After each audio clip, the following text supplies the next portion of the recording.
স্ত্রী স্বামীর কোন পাশে ঘুমালে আল্লাহ খুশি হয়? বিশেষ করে আমরা এই প্রশ্নটি অনেকেই করে থাকি যে স্বামীর কোন পাশে ঘুমালে স্ত্রী তাহলে আল্লাহ পাক রব্বুল আলামিন খুশি হয়ে যাবেন। বিষয়টি খুবই লক্ষণীয় বিষয়।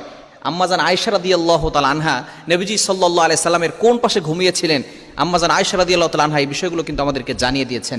নবীজি সাল্লাল্লাহু আলাইহি সাল্লাম ঘরে ঢুকে কি কাজ করতেন, স্ত্রীদেরকে কিভাবে হেল্প করতেন, এটাই কিন্তু নবী সাল্লাল্লাহু আলাইহি সাল্লাম জানিয়ে দিয়েছেন। বিশেষ করে ঘুমানোর সময় কোন দিকে ফিরে ঘুমাবো এই বিষয়টি অনেকে প্রশ্ন করে থাকেন। স্বামীর কোন পাশে ঘুমালে আল্লাহ পাক রব্বুল আলামিন খুশি হন। বিশেষ করে নবী সাল্লাল্লাহু আলাইহি সাল্লাম জানিয়ে দিয়েছেন, লাম তারালিল মুতাহাব্বিনা মিসলান নিকাহ।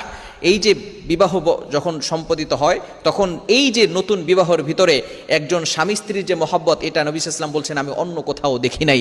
এজন্য স্বামী এবং স্ত্রী একে অপরের মুখোমুখি হয়ে ঘুমাবেন। নবীজি সাল্লাল্লাহু আলাইহি ওয়াসাল্লাম ডান কাত হয়ে ঘুমাতেন। আম্মাজান আয়েশা রাদিয়াল্লাহু তাআলা আনহা বলেন নবী সাল্লাল্লাহু আলাইহি ওয়াসাল্লাম সবসময় কি করতেন? ডান কাত হয়ে ঘুমাতেন। এটা হচ্ছে রাসূলুল্লাহ সাল্লাল্লাহু আলাইহি ওয়াসাল্লামের সুন্নাহ।